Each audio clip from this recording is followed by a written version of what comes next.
Το κύριο οικονομικό πρόβλημα παγκόσμιας κλίμακας είναι οι απεριόριστες ανάγκες και τα περιορισμένα μέσα για την ικανοποίησή τους.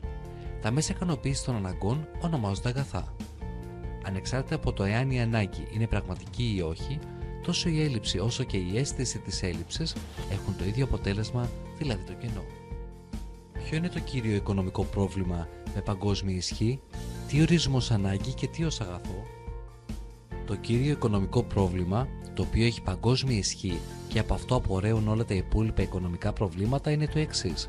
Οι ανάγκες των ανθρώπων είναι απεριόριστες και τα μέσα για την ικανοποίησή τους περιορισμένα.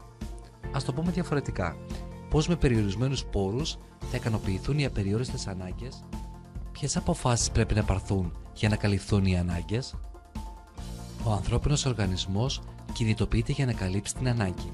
Έτσι, χρειάζεται να πάρθουν αποφάσεις όπως οι εξής. Πρώτον, ποιες ανάγκες θα ικανοποιηθούν? Αυτό σημαίνει πως τόσο τα άτομα όσο και το σύνολο απαιτείται να κάνουν μια ιεράρχηση αναγκών. Όλες οι ανάγκες δεν έχουν την ίδια σπουδαιότητα.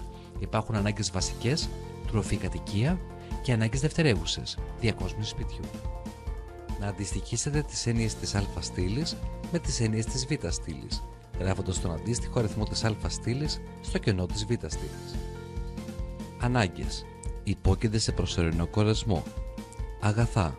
Ικανοποιούν τις ανάγκες. Διαφήμιση. Είναι μηχανισμός χειραγώγησης. Δημόσια αγαθά. Καθορίζονται με πολιτική απόφαση. Κεφάλαιο. Είναι τα μηχανήματα και τα κτίρια. Εξηγήστε ποια είναι η επιδίωξη των ατόμων νοικοκυριών, των επιχειρήσεων και του κράτους. Κύρια επιδίωξη κάθε νοικοκυριού είναι η μεγαλύτερη ικανοποίηση των αναγκών του με το διαθέσιμο εισόδημα. Όπως οι επιχειρήσεις, έτσι και τα νοικοκυριά θα πρέπει να λάβουν αποφάσεις για το πώς θα χρησιμοποιήσουν το εισόδημά τους. Από την άλλη, το κράτος δρά με βάση το γενικό ή το δημόσιο συμφέρον και επιδιώκει να καλύψει τις δημόσιες ανάγκες και να μεγιστοποιήσει την ευημερία του συνόλου της κοινωνίας.